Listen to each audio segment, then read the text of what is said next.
Happy TGIF Day. You've already started celebrating, apparently. Need more coffee now. TGIF. Do you know, Lou, sometimes you gotta wonder when all your life revolves around is getting through the week. You get to Friday, you think, I did it. I made it through another week. Yeah. What does that say about a quality of life? But you know what? Then on the other hand, you think about the fact that it's mid-November already, and you think, gee, time flies, right? That's true. You're right. Yeah, it did really get to the middle of November quickly. Yeah. And then also, you know, with all the stuff going on in the world, sometimes I wake up in the morning and I have my little anxiety, like, oh, what's going on today? And then I think, forest fires and wars and oh my goodness, and here I am, getting out of bed and going to a job with people I like and I love. That was better than yesterday. Yeah. Anyway, life is pretty good. Yeah. Life is pretty darn good. You know what? We're okay here in Sault Ste. Marie. We are. And there's no snow to shovel this morning. No, so that's no even snow. I hear they must have had a wild time downtown last night for the Moonlight Madness. I was there in the traffic jam. I mean, heard from several people who left work and were in the downtown core around 5 o'clock yesterday about the traffic. We left Stonehouse Wines after bottling some wine, my husband Jim and I. We had two separate bottling, vehicles. but really what Luann does is she lies beneath the spigot and Jim, and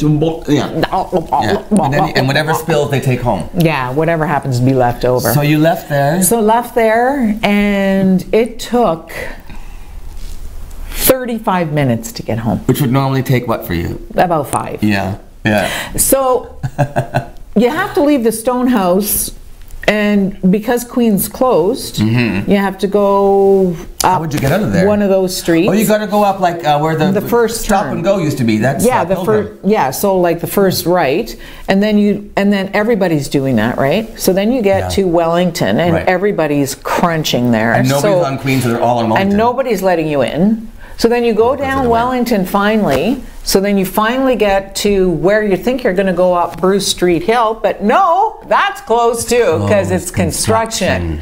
So after spending all that time leaving here and going here like this, now you have to go back down here and go around the waterfront. Yes. Down to the casino where everybody is thinking the same thing. It's like living in a big city, but you gotta admit, come on. When they have a lot of fun downtown like that, we pay the price. So it's a little bit of an inconvenience. You know what? I'm sorry, but I think a lot of people don't go to events because of that. I really do. I hate to be a downer.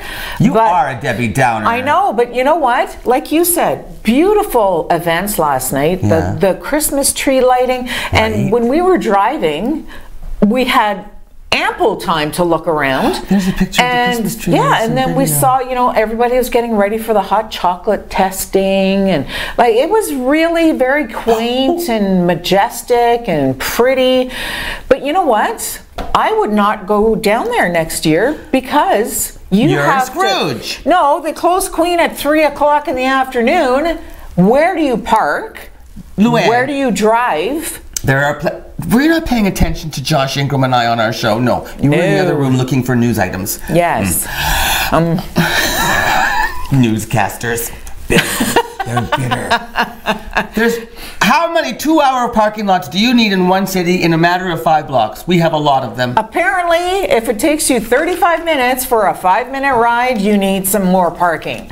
I'm just saying. Well, then maybe we need to look at more parking. But something needs to be changed there. Well, the idea Merry Christmas. The idea is to walk. The idea is to park and walk. Where are you going to park, though? In one of those 2-hour parking lots that are... They're packed. You used to work at CTV. They're stuffed. They are What about the school board across the street? Packed. I'm telling you, packed. Okay, I'm lying now. I think it's fake news. Yeah, you're fake. Only my teeth. And a few other body parts. Anyway, it looked beautiful. It was lovely. It was a nice evening because the weather wasn't freezing or anything. Josh, I'm sorry about what Luann is saying about your party. I saw Josh. And you know where I saw Josh? In the traffic jam. He was waiting, trying to turn on to where just ahead of the Bush plane, and you go on to Queen, because I was going to Stonehouse, so I was trying to get into that real estate parking lot. He was coming out of the real estate parking lot. Nobody would let him out or let him in. I let him in, but then the person beside me wouldn't let him in. I drove down Queen Street around 3 o'clock. It was still open because I was visiting some businesses and talking about. I'm sure it was open just for you, Tim. And then, but yeah, I saw the little hand warming stage. There was all the wood all piled up on the stage. It was there was a hustle and bustle that I liked, and that went like this. No, there was no. I was there at 3 o'clock. There was no traffic. I drove down Queen Street just like a normal human being. Anyway, you know what's going to make your life easier, Luann, when we have driverless cars? Excellent, because then I can have a nap. Do you at least. trust driverless cars? No, not yet. The whole concept scares me. I would try it. Do you think one day we're going to be like the Jetsons and have flying cars? There is a flying thing. Wait, there's a flying. I saw this somewhere. There's a flying vehicle or flying scooter. No, a jet, a personal. Anyway, like a hover thing. Yes. Right. There's a. Yes. You can just like. But driverless cars, it's a happening thing. And then I saw this headline on NBC, and it said. Here's a quote, the headline, driverless cars will lead to more sex on the road, study says. And of course, when I saw that headline...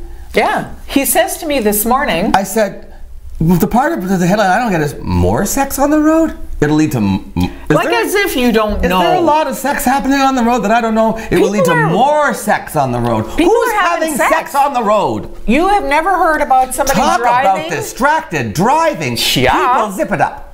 Zip it up and shut it up. Don't. I don't think that's a safe thing. Well, no, especially if you're on a highway. Well, did you know, like... I passed somebody who, she... Bobbing for apples. Bobbing, yes. It was like Halloween. So, you know, of course it happens. More. Listen to you like more as if sex you've on never, the road. I mean, I understand. As if you've never... Not while the vehicle was moving. Well, I mean, the vehicle was moving, but only because... of what was, what they say, if the trailers are rocking, don't bother knocking. Yeah. What's going on? Is that a driverless car? That's a hotel room on wheels. There you go. I want one. Yeah. See, now you want one. And then I can't get criticized for my bad driving habits, Keith. They're so saying fast. He drives too fast, right, Keith? I do, and I drive too fast and brake too late. That's my biggest. I am. Prostitution. They're saying that driverless cars will lead to more prostitution because you don't have to get a hotel room. You can pick up a prostitute, and then you can just hit the autopilot. And then Mama can get off the road. Remember the autopilot from Airplane? They had to blow him up. Where the novel was, kind of like that. Anyway, driverless cars. Driverless cars. Are you going to buy one? I can't even imagine. I wonder. Listen, I'm paying off my car that I have now for the next 8 years. I won't. How is it going to be in snow? Driverless cars? Right?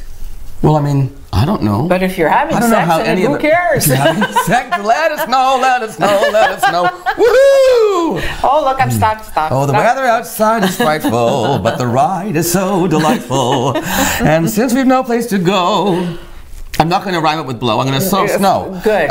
Anyway. What else do you have there? Somebody just said, oh my God, through the wall. Okay, this what CBC. I don't want to laugh. A Saskatoon widow. She's having her husband's tattoos preserved on the skin that they're on. Yeah, your reaction is my reaction. Right. Okay, Chris Wenzel, he died very young. He had a heart attack. He was only in his 40s. That's a shame. It is, but he wanted his tattoo. He says his wife, Cheryl, says he wanted his tattoos displayed for the whole world to see. So he was the lead artist at their tattoo.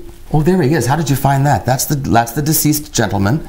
Rest in peace, Chris. So his wife went to 5 different funeral homes, and they all said no to her request. The 6th Morning Glory, now here's how it is, MOURNING, Morning Glory funeral services said they would do it. They would allow the procedure to take place in their funeral home. And so there's a place called Save My Tat Forever. No, maybe it's Save My Art. Anyway, there's the rest of him. This firm from Ohio comes up, and they do the process, and they don't reveal what the process is, but by the end of it, in 3 months, so he's passed away. Right. In 3 months' time, his skin will be like a parchment that is ready for framing in a UV-protected museum-quality frame. They have some skin that they have from 5.5 to 6 years ago that they've done the procedure on, and it looks as good as day one. So they peel his skin off? They treat the body with something. And then after the time is up, the skin will come away, I suppose, is what happens. It preserves that skin. That skin won't decay. Other skin probably will, but that skin won't. So they save it and they frame it. $80,000. Oh my word! To have your skin peeled off you. No thanks. Well, and then framed. Don't forget that part. Well, and a museum quality frame. Well, there you go. Well. I mean, now you're talking. Because so, you want to... That's weird. I'm sorry. You know what I mean? Like, it's bad. I don't know.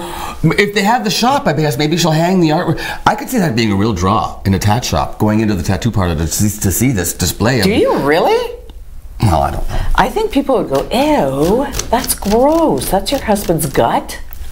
Right? Because it was the front of him. I wonder if they take the hair off. Oh, Luann. And I hope they pull a belly button. I'm never going to bring items in here ever again now. Okay, so we have a great show this morning. We love Fridays. Our first, it's almost like a variety show today. Oh, good. Yes, our first interview, not really it's an interview / performance by a young lady named Daniella Brewer. And Daniella was the first place winner in the Sue's Got Talent. She won $1,000 in that fundraiser for Canadian Cancer Society. So she came in, she's a student, grade 12, so she came in on her lunch break and we recorded an interview with Dan. She performs for us. Darren Emond is a local artist, what do you call it, like a magician, but he's like sleight of hand. Ooh. And also, he does an art, he's an artist, like, yeah. Anyway, Darren was also in the Sue's Got Talent. I saw him on stage and I invited him to come on the show. And then, of course, Humane Society. Humane Society is here because it's Friday. So the full show, plus Luann has the news. Coming up right after this on Mornings with Luann and Tim.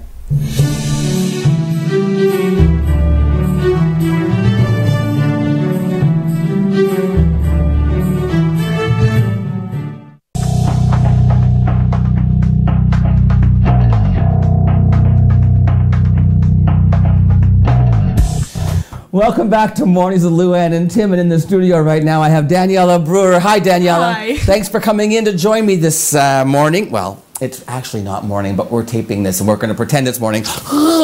Daniella, you and I met at the Sue's Got Talent. Yes. I was fortunate enough to be invited to be a judge for the finals, and it was not just a talent show, it was also a fundraiser for the Canadian Cancer Society. Yeah. You, Daniella Brewer, won first place. Yes, I did. And what was interesting was that wasn't just based on the 4 judges who were there that evening. That was a unanimous vote from the audience who was in the house that night. So congratulations. Thank you, thank you. Let's talk a little bit about you and how music came into your life.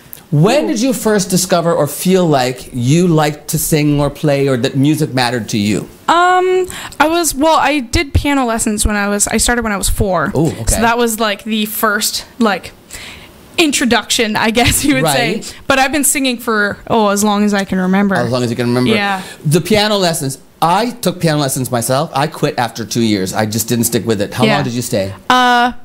4 or 5, I think it was, yeah. Oh, good for you. You hung in longer than I did. Yeah, I think I was 9 when I quit, yeah. Now when you play, Daniella, do you play with reading music, or do you play by ear, or a combination? Well, usually it's like a YouTube tutorial, and then I figure it out, and then so it's by ear basically. But I mean, with help. That's really so. Oh, a YouTube tutorial! I never thought about that. Yeah, there's tons for everything. So do you play other instruments as well? Ukulele. I just started picking up. Yeah, I got one for my birthday last year, so I started picking that up. And I used to do a little bit of guitar. I haven't played it in a long time though. No. And my dad bought a drum kit, so we're gonna try and work on drums. I took drum lessons too. Really? Well, I sang in a festival and I won a scholarship, and I wanted to take saxophone lessons, but I had braces, so I couldn't. Oh, so I thought, okay, I'll take drums. So I studied for 3 years. If I'd have gone 1 more year, I would have had my teachers. And Daniella, I'm the worst drummer in the world. I can play a drum chart, but I can't. I couldn't sit down and just drum. I don't have that in me. Rhythm is a real gift. Yeah. Now, when I saw you playing, though, I would have just assumed that you were still that you were an accomplished pianist. Oh no. And then, never mind that. Never mind the piano. Let's move on to the voice. I couldn't believe when you mentioned You've never had a lesson? No, I have not. Is music in your family? My dad's musical. Your mother is sitting right off camera. You're not musical? Well, she tries. She tries. She tries. She sings in the house. My father always said that in order to have a great singer, you have to have a great audience. So there you go. Oh yeah, she's my #1 fan. So that's nice. Yeah. So what was the experience like? Was this your first time in a talent show? Well, we do talent shows at my school and stuff. You're at St. Mary's. Yeah. So at St. Mary's, we do like an annual talent show. Okay. And I'm pretty sure that's a fundraiser too. Okay. So I've done that 2 years in a row, but that was the first time I've actually sang in front of people. Was when? In the grade 10. Grade 10 I'm in was the grade first 12 time now. Grade 10 talent show at school was the first time I ever sang in front of other than my family. Kidding. Yeah. And so, were you scared at all when you first got there at the tech? Extremely. I'm a very nervous person. I mean, I don't know if it shows. It didn't that night. It didn't that night.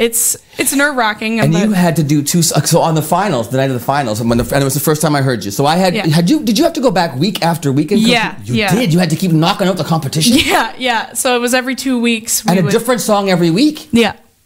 And then some of the times you sang with accompaniment, like a tape, like a karaoke. We call it backing track. I hate to call it karaoke because I think it's different when you've rehearsed it and you actually are performing it without the TV screen. Of course.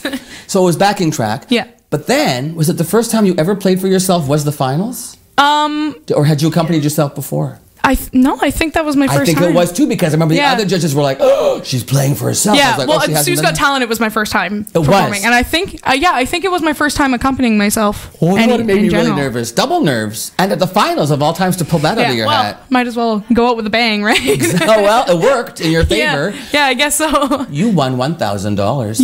Yeah, I did. What are you going to do with it? It's going in the bank. I'm saving up for university, so... Yeah. Is music going to remain a part of your life after you finish grade 12 this year? I'm hoping it does. But I'm thinking in university, I'm thinking of taking film, but like that music could also be a part of that too. You could do film scores. Yeah. Yes. No, yeah. You could do everything. You know. Yeah. Why not? And there's like integrated media courses where you do music production and. Didn't Sylvester Stallone score Rocky as well as write the? I believe he scored it, started it. Did he? I didn't know that. Sly Stallone. Yeah. Cool. So there you go. That's film. That's very cool. Yeah. And then now you're performing in a play, or is it a musical that St. Mary's is doing? Yeah. And that's opening in May of 2019. Yes. Is that correct? Yeah. I don't know the exact date, but it's in May. So. Does it have a name? It's We Will Rock You. Actually, it's a Queen musical. So yeah. The timing of that is perfect because Freddie Mercury, the movie just came out. Yeah. I went to go see it. Actually, it was really good. What's it called? Bohemian Rhapsody. Yeah. Kevin, our cameraman, just saw it too. He loved it. You loved it? Yeah, I loved it. I'm gonna go as well. Do you sing any Queen songs? I mean, I hadn't. Well, Bohemian Rhapsody in the car, obviously, it's like a given. But I hadn't actually sat down and sang one until I auditioned for this musical. So the first time I actually sat down and like I did Somebody to Love because that's what I auditioned with. Yeah, it was so fun. I've like. Yeah. I also wanted to ask, and you discovered through this process of doing the show at St. Mary's College that not only does the Sue have talent, your brother has talent. Yeah. You had no idea, but your brother's cast in the show as well. He's got a pretty important role, so it's pretty cool. And you never heard him sing? No, he's never not professional or like. I love this. So at rehearsals is the first time you were actually going to hear your brother sing. I told him that Miss Happening wanted to hear him sing, so he went down there and he sang for her. I didn't get to hear it because I was in class, but like she heard him sing before I got to, so that's a pretty big accomplishment. We told her to feel honored. He's never sang in front of us. She's got a great rapport with students, though, Miss Tappen. Oh yeah, her first name is Kate. Do you call her Kate now? That she actually accompanied you on the second song. Yeah. I should mention that the Sue sings the Sue's Got Talent. I always get mixed up. Sue sings for kids. Sue's Got Talent. The first song was a song of your choice, which you're going to perform for us today. Yeah. The second song you had to perform the judge's choice. Yeah. And they chose Chandelier by Sia. Yeah. Right? Oh my, what a song. You did an amazing job, but Kate actually accompanied you. Yeah. So you had, it was like, I didn't know what to call her when we were rehearsing together. Yeah, because I don't call her Kate. No. Because she still is a teacher. How great though that she came and supported you. Oh yeah, she's so good for that. Like I mean, I've performed, we did the Mayor's Youth Art Gala. We do that, and she came and she watched, and she like helped me with my songs, like she helped me practice. She's like super good with like... How cool is it that the Director of Education for the Huron Superior Catholic District School Board, Rose Burton Spawn, found out there were 3 students performing in the Sue's Got Talent, and she went to the finals just to support you guys. Yeah, I thought that was really cool. And what's the result of that? I got a letter from the office today, a professional Huron Superior School Board letter, and they want me to sing at a board meeting on December. I think that's so great. Yeah, because I know that a lot of people, she told me a lot of people wanted to come and they couldn't because family stuff, and but they want to hear me sing, so they want. I want to hear you sing too, and so do our viewers. Would you honor us with a song? I will, sure. And this is Dying in LA by Panic at the Disco. Ladies and gentlemen, this is Daniella Brewer, the winner of the Sue's Got Talent.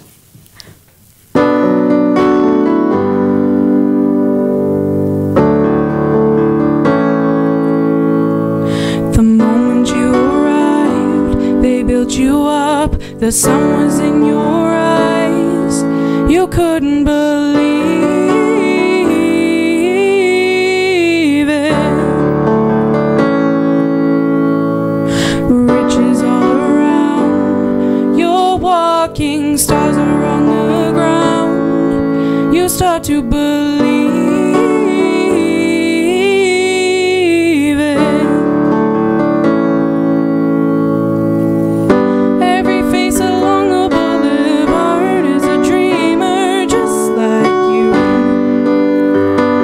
You looked at death in a tarot card and you saw what you had to do. But nobody knows you now when you're dying in LA. Nobody owes you now when you're dying in LA. The power, the power, the power. Oh, the power, the power, the power of LA.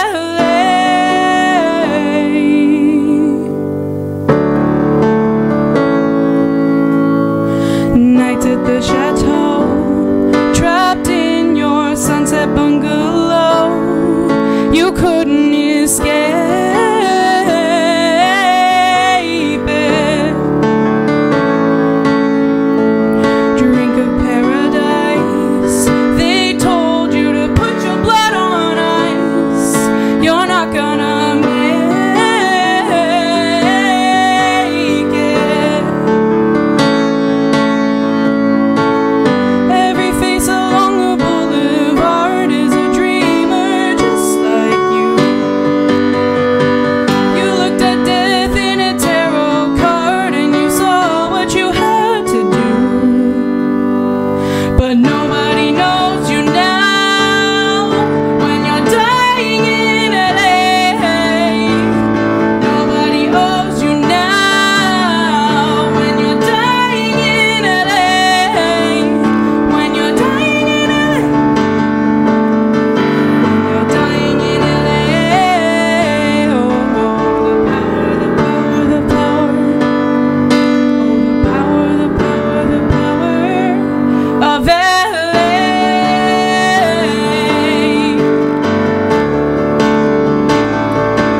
Of LA.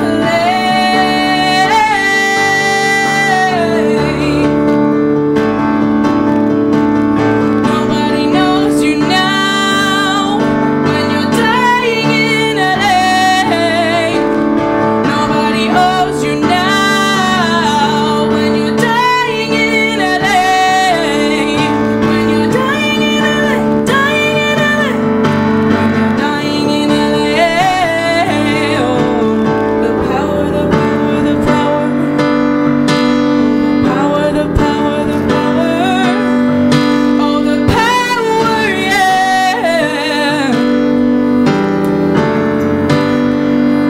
Daniella Brewer, ladies and gentlemen. Daniella, please, will you tell Miss Tappenden that I would like you or maybe some cast members to come back closer to the date of the show and to promote the show and sell some tickets. Come here on Yeah, of Mornings with course. Luann and Tim, and I we'll will see you let you know. again. let her know. Also, you might see Daniella singing the national anthem at one of the Greyhound games coming up. You never know. Sometime in December, maybe. So right on. So. Thank you so much for sharing your talent with us. It was a pleasure. Nice to see you again. All the best to you, and we'll see you again on ONNtv. Yep. And we'll be right back with more Mornings with Luann and Tim right after this.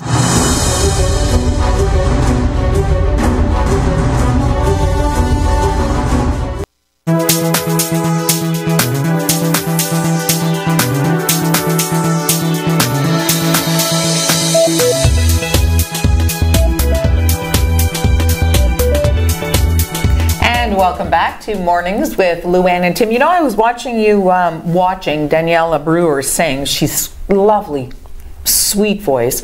And I'm watching you and I'm thinking to myself, is it hard for you not to sing along or to harmonize along with her because you're such an amazing singer? That's no, really nice to say that. Seriously though. No, not at all. No. No, Is that a respect thing with entertainers? I think it's just being a musician. Musicians love. I think it's just I'm an audience as anybody else is. Right. I think the only difference is being a musician. Maybe you have a little more appreciation for what that person is doing with their muscles and with their voices and what the technical instrument part of itself. Right. You know, and we all know what beautiful music sounds like. We all know what we like to hear. We all know the kind of voices we want to listen to. We all even have if an we can't replicate even it. if you can't replicate it. And so. No, it's just, for me, it's not like I want to sing along like I'm in a car with somebody. When I'm at a live performance, I want to listen to that person. And when you hear someone like Daniella, you just sit back in amazement and go, how can you be 17 years old and have this almost flute-like voice at times? And then the power that comes out at other times. I'm getting a little bit of goosebumps just talking about her voice. Yeah, there's certain voices you just hear and go, just like you've been kissed. The gods have kissed you on the vocal cords, and to be able to sing like that, just effortlessly or seemingly effortlessly.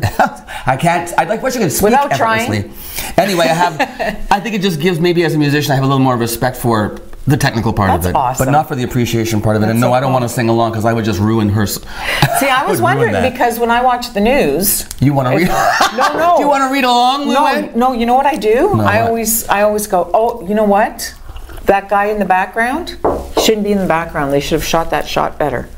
Oh. I do all of that. I drive my poor husband Jim crazy when I watch the news. Well, that's like when I watch a film with Keith. Yeah? Oh, he's constantly pointing out things because he works in continuity. So he's always watching for those mistakes and stuff. You know what? And I see continuity problems all the time. I always say to Jim, you know what?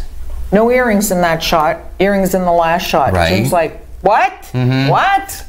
Or he'll get angry sometimes. He'll see a shot and he'll go, I told them not that there was a in work and stuff that he's worked on. He'll say, I mentioned that. Weird. Yeah, analytical. And then and then of course I really watch the anchors to see, you know, how they do it, and you know, they move their arm like this and then they put their arm like I watch all of that. Yeah. I was watching Anderson Cooper and how he talks to the camera and yes.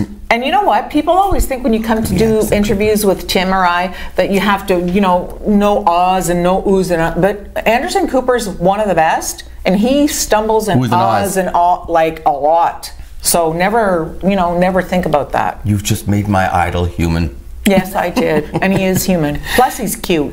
And he's rich. Because his mother was rich. Yes. Who's coming up? I don't know. What? Oh, Darren, the news. And then Darren Emond with some magic and artwork. Yes, he's working on it. And then Humane Society. Yay, I wonder what they're going to bring today. Okay, Stay you start. tuned. I'll take us out. News next with Luann. Don't go anywhere. You want to know what's going on in Sault Ste. Marie? She'll tell you.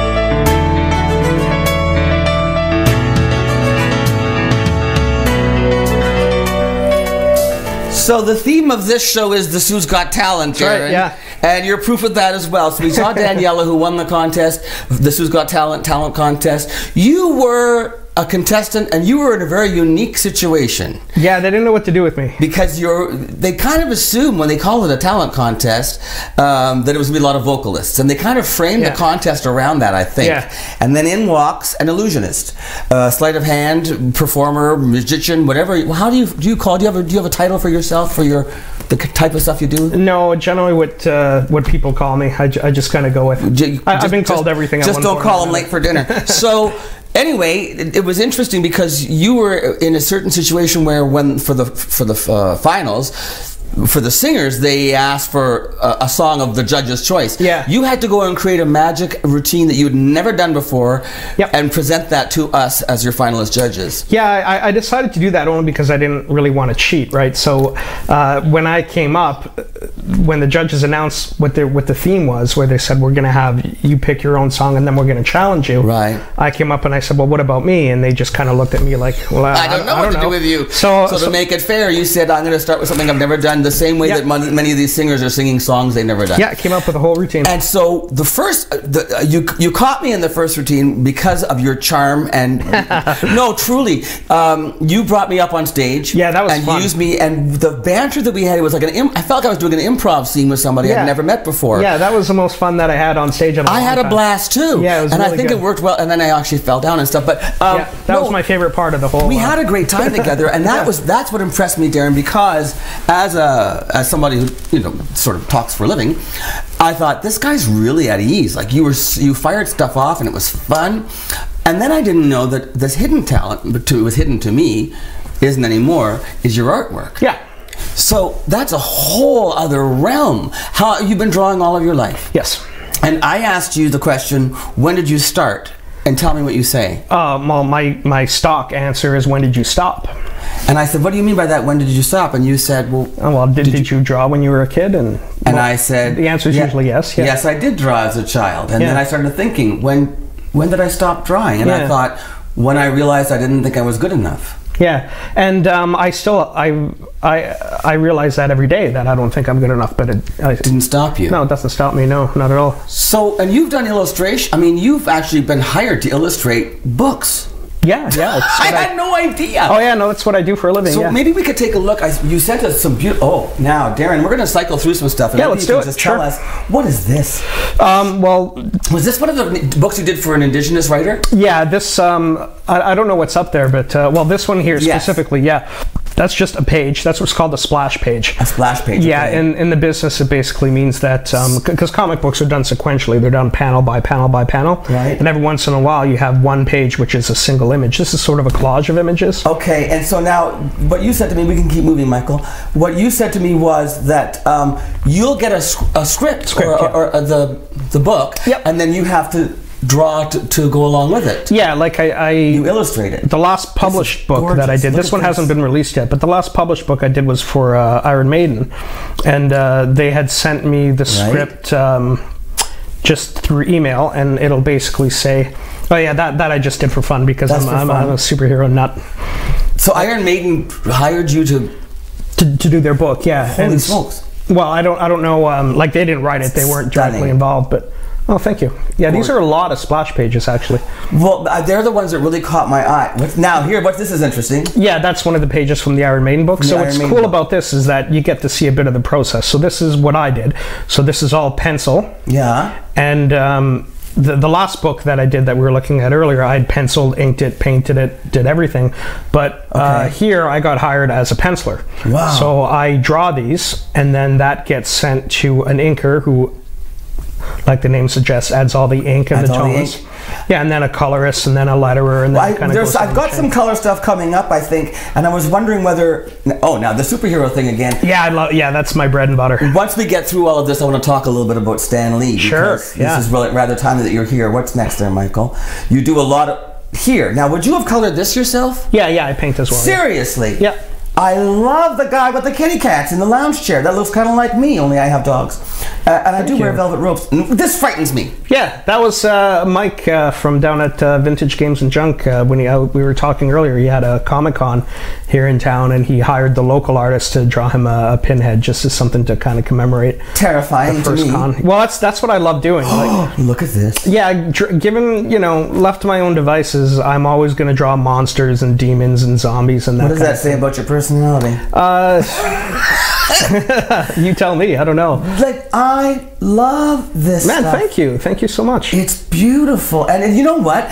Your style is not. You're very. Oh, I don't even know what that is. Oh, I see. Yeah, that's a woman and a man over there. Is that a woman or a man? No, that's the same man. That's same his guy. Yeah. It doesn't look the same. You know what I mean? Like some of it is very comic booky, and some of it. Oh, we already saw that one. Mike. Yeah. Let's go move on again, and maybe we're done. I don't know. Yeah. I think we're through all the images. Okay. So let's talk about Stan Lee. Sure. 95 years old, Marvel Comics, created some of the most amazing superhero comic strips. Yeah, absolutely, yeah. Right? Did he have any impact on your life? Oh yeah, huge. I mean, I grew up reading comics. Like my obsession has always, in the art field, has always been with anatomy. I'm not exactly I have an obsession with anatomy myself. Yeah. Probably for different reasons. Yeah, but go ahead. But anyway, so for me, I don't know why, that's always been my obsession. So when I was a kid, I mean, I was born and raised in Wawa. Oh, were you? Oh, yeah. So I wasn't exposed to any real artwork outside of comic books, but comic books were all about anatomy. Yeah. And that's what really got me into it, and that's what got me into storytelling, and that's really what crafted my entire personality from that kind of formative age, right? Wow. So, yeah, so definitely, even like when I went to art school, as a matter of fact, they were furious with me because all I would do was paint and draw anatomy, and I wouldn't even put them anywhere, and the group of 7 bored me to tears, and then all I wanted to do was kind of draw and paint anatomy, so I never really kind of got along with any of that. Wow. Can you just quickly show me one of the oh yeah, sure. portfolio? I wanted to show people the size of you were talking about comic strips and stuff, and how they're not the size that you think they are when you see them. Yeah, I'll find like a good sort of sequential page to I don't even know if we're going to have time to get to your magic. Can you come back on the show and do magic another time? Sure. Because all of this artwork stuff has been... So, whoop. Oh, that's okay. We can have a background. Well, that's the one we saw, the Iron Maiden one. So this is how big you would do, and this turns into a comic strip then? Yeah, that's essentially the size. So that's scaled, and wow. So I get a script, and it tells me exactly what's going on in the script, and then oh, look at this. Where did you study? Well, I did 3 years of visual arts, English, and philosophy at Cambrian College in Sudbury. Yeah. And I lived in Montreal for like 13 years, but just books and just practice. Like practice is really. I don't have much social life, so I stay at home and I draw and I paint and I hang out with my cat. And I've enjoyed this so much, but I do want to have you come back on and do. Yeah, we don't have time for anything. I'm sorry, we don't, that's okay. because we got animals coming in now. Oh, but I promise you, I would like to book you back on again and have you do some sleight of hand and maybe do a whole magic show. Do you do stuff for parties and stuff? Would you be available for hire? Yeah, absolutely. Yeah, that's another way I subsidize my income. Okay, so we're going to have you back on the show to talk about that. I'm sorry about that. That's okay. This Plug totally got a different direction than I thought. But plug my email so people can hire me for a magic show. Darren 103177, which is Halloween, October 31st, 1977. Yeah, my birthday. At Halloween, of course. Yeah, at yahoo.com, and people can hire me for a magic show. And we're going to have you back on to promote that. I would love that. That'd be great. Thanks so much for having me. A pleasure. I had a really good time. Have a great weekend. Stay where you are. We're going to come back with the Humane Society after this. Of course, it's Fur and Feathers Friday, so don't go anywhere on Mornings with Lou Ann and Tim.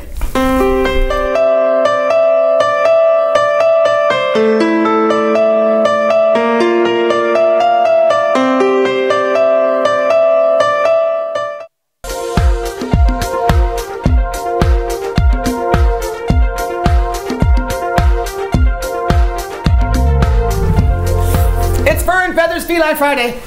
Hi. Good morning. I'm a little hyper. I've had 3 cups of coffee. I need more. Okay, Laura from the Humane Society. We love when you come here on Fridays for Humane Society. Who's this kitty? Laura came walking in and I saw the cat in her boots and I thought it was a cat. I thought she had 3 cats with her and I realized this is fake though. Yeah, Puss in Boots. Okay, who is this? This is kitty? Bandit. Hi, Bandit. I haven't even met Bandit yet. May I? Good boy, yeah. Look at his little white paws. You said Bandit has a story. He does. We've had Bandit for about 2 months. He's still not quite ready to go. You've had him for 2 months? About that, yeah. Bandit was found way out in the bush past Echo Bay. Oh, buddy, you're from down the line. He had probably been out on his own all summer. No. We ended up having to trap him with the help of an individual that has a camp out there.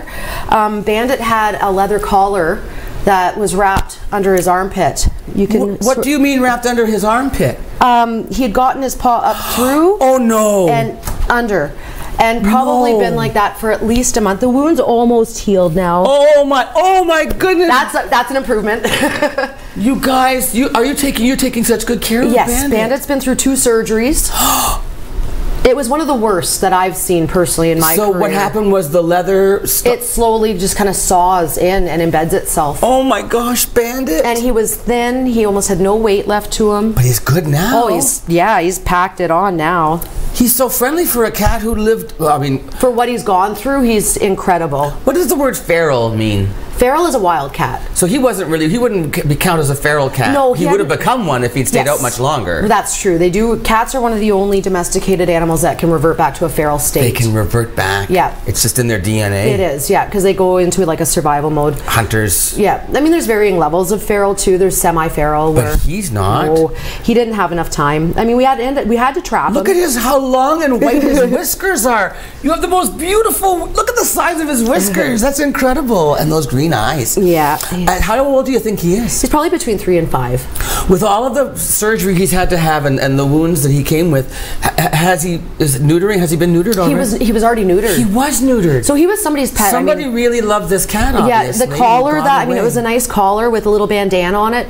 The only thing was it was a leather collar that's not a proper cat collar because cats should have breakaway collars. So if they do get into those cat situations, it breaks. There's a thing? There is a thing. I've learned a lesson. There's breakaway collars. Yes. Specifically for cats? Specifically for cats. Because, I mean, cats are curious creatures, right? So you get an indoor-outdoor cat and they're traveling, go into a bush, the collar gets snagged. Or they climb a tree and they get snagged. A regular collar, they'll... Snagglepuss. Yeah. They'll either end up with wounds like that, like he has, or they can strangle. Under his arm, it's still all raw, eh? It is, yeah. It was all the way from like his shoulder blade all the way under. Look at how beautiful the skin's healed and the fur's come back in. We had to do 2 surgeries and a lot of tissue had to be removed. Oh, this is one of the. So what's the ideal home for Bandit? Bandit can go in any home. Really? Honestly, he's such an easygoing cat. No kidding. Yeah. And after all he's been through, he wants some stability. Yeah. How long do you think it'll be before he's actually ready to go? Before Probably all of this heals? About 3 more weeks, I think. 3 more weeks? Yeah. So there you go. You got time to consider it. You could go in, you could meet Bandit. Yep. You could hang out with him and see how you get along. Yeah, and he's great with any other cats I've had him loose with because he's been there so long. We give him like free time to wander around in our back area, and he's good with like Jesse James, our other. He wanders around with them and. Your pound cat, Jesse James. So okay, now Humane Society hours we know are noon to 5 on the weekends, 11 to 5 during the week. During the week, and you are. What day are you closed? Never? Pretty much never. Just holidays. Closed, just holidays, really. So, if you're looking for a beautiful, beautiful, handsome pet with gorgeous whiskers and big green eyes and a beautiful mentality and temperament, then Bandit is for you. And you can get him at the Humane Society. Just go and see Laura. And we'll be back to say goodbye with Luann and announce the winner of the draw for Habitat for Humanity Builders Bash right after this.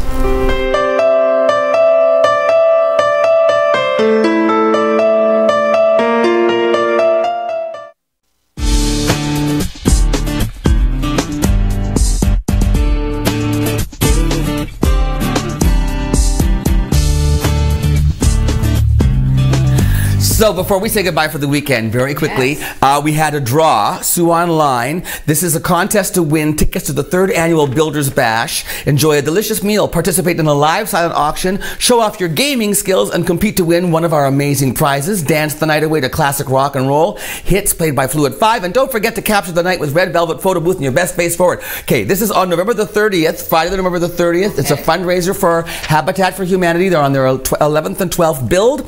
The 2 tickets were won by Gary Smith. We'll be in touch. Congratulations. You're going to the Builders Bash.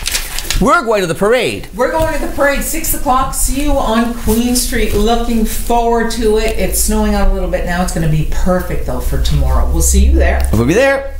And have an awesome weekend otherwise. Check out the Festival of Trees at the Machine Shop. We'll see you on Monday.